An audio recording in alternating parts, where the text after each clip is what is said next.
Hey everybody, Dr. Mark Shankman here with you again for the Obesity Project, episode 6. Today, the Stress Chronicles, Managing the Cortisol Beast. And if you're watching this for the first time, I don't have crazy long hair. This is some girl behind me. But we're talking about stress and we're talking about stress hormones today. And predominantly, we're talking about cortisol. And so, what is cortisol? Cortisol is our stress hormone. And it really just manages our fight or flight response to perceived threats. And cortisol is produced in the adrenal cortex. It's a glucocorticoid hormone, and gluco meaning sugar, corticoid meaning from the cortex of the adrenal gland. And so here's how it works. Back in caveman times and Paleolithic era, we may see a predator coming at us, and cortisol is released by our adrenal cortex. And what the cortisol does is it raises blood sugar for you in order for you to take action. Um, you're going to run or you're going to stand up and fight that, saber-toothed tiger, right? So usually after cortisol occurs or is triggered and your blood sugar raises, then some physical exertion is taken on either to run or to fight. And this uses up all the released glucose. And then your cortisol is decreased either because, the threat is gone and you can relax, or maybe you're dead. So at that point, you don't need the cortisol anymore, right? So how does that affect us today in modern times? So we have to talk about cortisol's relationship with insulin, and this is really the unlikely duo. Cortisol and insulin actually have opposite effects in the short term. So insulin, as I've mentioned in previous videos, is a hormone of storage, of energy storage, both in glycogen and in fat. But cortisol actually prepares the body for action and releases glucose from glycogen, releases fatty acids from the fat cells in preparation for gluconeogenesis, the creation of new glucose, and your body's ability to take action and protect yourself. So that's in the short term, but in the long term, we have a very, very different picture because of our modern day stressors, which are completely different than back in caveman days. So we have things like psychological stress, such as marriage and relationship issues. We've got career and work issues. We've got problems with our children, problems with parents. We have sleep deprivation, etc. We have all of these psychological stresses, which change the dynamic from back in caveman days. So what chronic stress does is it creates a chronically high glucose level that stimulates the insulin. So chronically elevated cortisol creates chronically elevated insulin levels in the research studies that have been reviewed. And with elevated insulin level, of course, comes obesity and weight gain, as we've mentioned in previous videos. So it basically becomes not a synonymous, a synchronous relationship where the elevation of one creates the elevation of the other. The elevation of chronically elevated cortisol creates chronically increased levels of insulin. So studies demonstrate this fact that increased cortisol levels actually increase insulin. And back in a 1998 study, sort of a landmark study, healthy non-obese participants were given synthetic cortisol, and it was found that their insulin levels rose by about 36%. And in another study that showed those folks got prednisone, like you would give in an autoimmune situation. That prednisone that they were given increased their glucose by 6.5% and insulin by almost 20%. So the research, the literature supports the fact that increased cortisol levels lead to increased insulin levels. And here's the proof. Okay, I can actually make someone fat by simply prescribing prednisone, which is essentially a synthetic cortisol or a, a, a, a um, what's the word I'm looking for? A material or a drug that gets converted in the body into cortisol.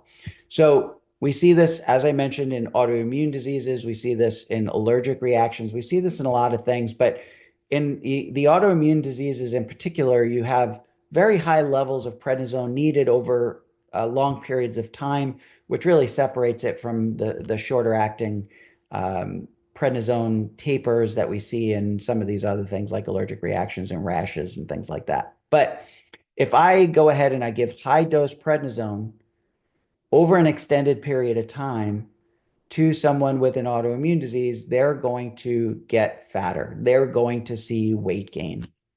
So, what you have to keep in mind as it pertains to cortisol and insulin is when cortisol parties, insulin is forced to clean up the mess. So let's talk about the domino effect of insulin resistance and weight gain. So let's just touch on insulin resistance once again.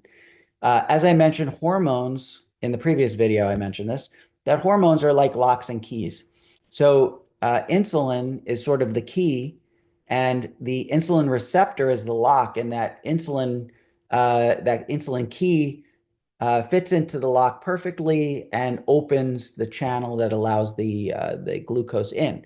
So that's basically how the hormone works. Well, in an insulin resistance situation, you either have receptors or locks that don't work as well, they don't fit that key as well as they used to, or they're downregulated, meaning there's just not enough of those insulin receptors anymore. Whereas maybe before you had 20 on a cell, now maybe it's shifted down to only 10, so you're not going to get as much glucose entering the cell.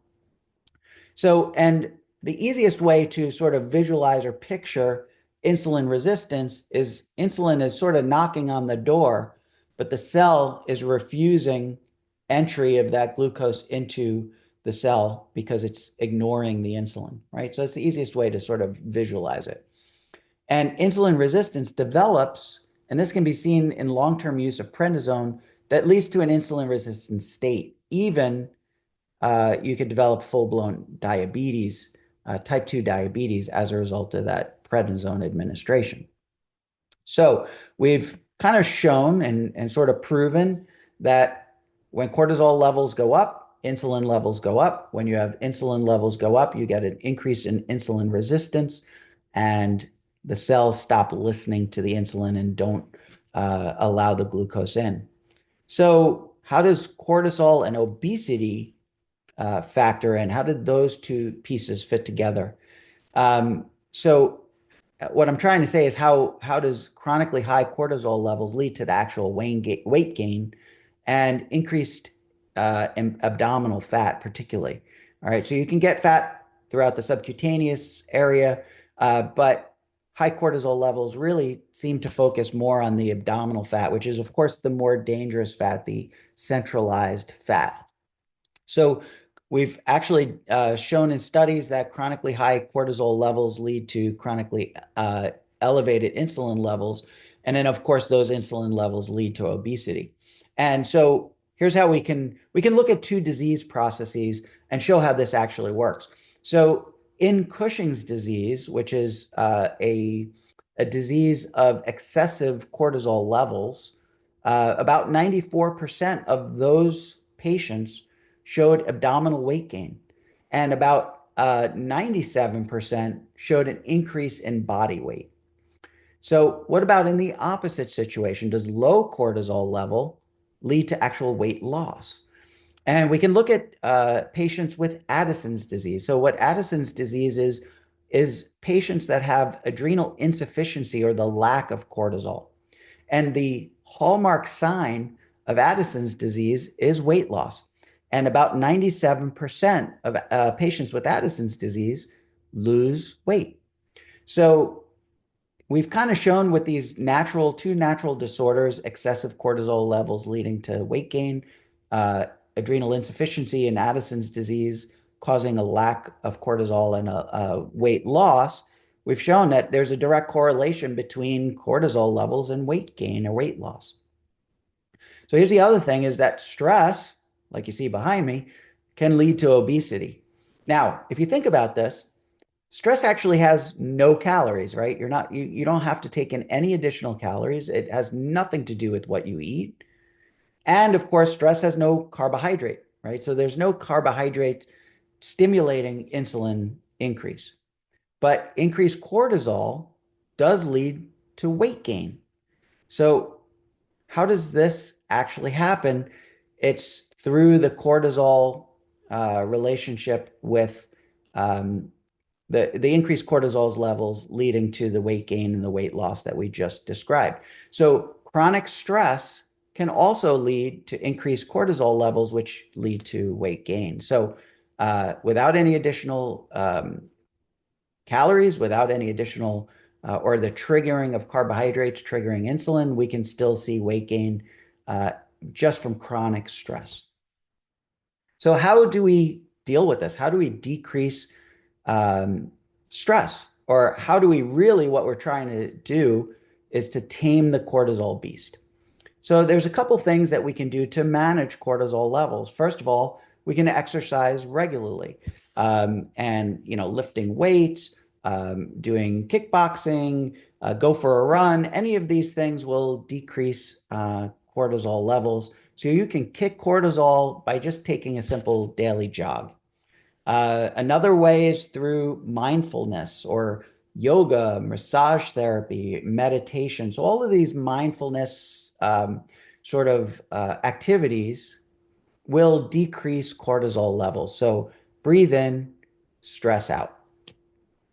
And then the third one is really, really important and is something that many of us take for granted, and that's to actually get a good night's sleep.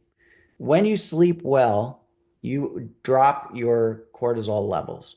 And here's an interesting statistic that I found when I was doing the research for this, that back in 1910, most people slept on average for about 9 hours. Most now in this day and age, right now, this is 2025 when you're watching this video, most now are lucky to even get a mere 6 hours. Most people report an average of 5 to 6 hours of sleep. And here's why this is so damaging and why it's so important to get a good night's sleep. Sleep deprivation is a potent psychological stressor, and that psychological stressor will raise cortisol levels, as we shown previously. So sleep deprivation also does a couple other things. Sleep deprivation decreases leptin and increases ghrelin. Now, if you remember from the previous video, leptin is a monitor of fat stores. So one of the things that leptin also does, in addition to a number of other things, but one of the things it does is it signals the brain that there's not enough energy going into fat stores, so it increases hunger and increases food intake through that hunger signal. So you get a decrease in leptin that signals the brain that we have to increase hunger and we have to increase food intake. And then it increases ghrelin as a response to that. And ghrelin is the hunger hormone and makes you feel more hungry. And I don't care how disciplined you are, when the hunger takes over, you're going to eat more. Now, you can choose what you eat and you can override that to some degree, but over the long term, ghrelin's going to get the better of you, and that hunger hormone is going to make you eat. And this will clearly undermine any kind of weight loss effort. So, what is cortisol's kryptonite? And that's a good night's sleep.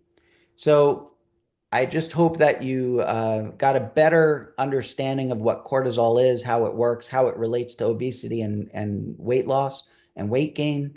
Um, you understand the significance of getting good exercise and getting a good night's sleep, decreasing stress, as you see behind us.